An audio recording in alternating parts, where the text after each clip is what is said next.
It-talba tal-Assoċjazzjoni tal-Istaff Akkademiku fl-Università ta' Malta, l-UMASA, biex tieħu sehem fid-diskussjoni u t-tfassil tal-White Paper għall-att dwar l-Università jidher li ma ntlaqetx. Dan hekk kif waqt konferenza dwar il-futur tal-Università organizzata mill-istess assoċjazzjoni, il-Ministru tal-Edukazzjoni Evarist Bartolo ddikjara li m'hemmx bżonn li ssir White Paper. Net News kien mistieden biss għall-introduzzjoni ta' din il-konferenza iżda diversi lecturers li tkellmu magħna esprimew tħassib dwar din il-pożizzjoni kif tispjega Teris Komodini Kakija illi wkoll tgħallem fl-Università ta' Malta. Il-Ministru għalaq billi jgħid illi m'hemmx għalfejn nagħmlu white paper u ħammarru mal-ewwel biex nagħmlu l-abbozz tal-liġi.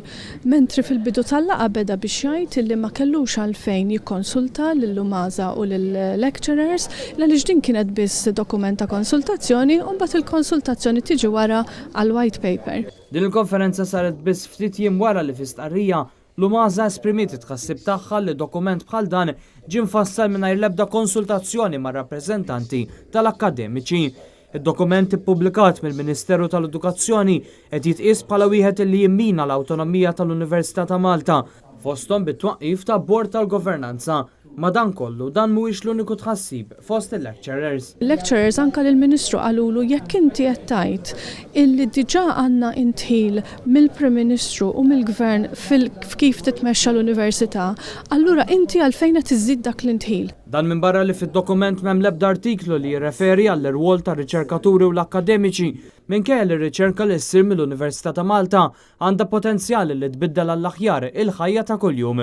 Intant il-Ministru Evarist Bartolo nnifsu qal lil dan l-istazzjon li ma jistax jifhem il-kritika tal-akkademiċi li saru jafu b'ħafna mill-affarijiet mill-medja. Ma nafx għal qed jgħidu hekk.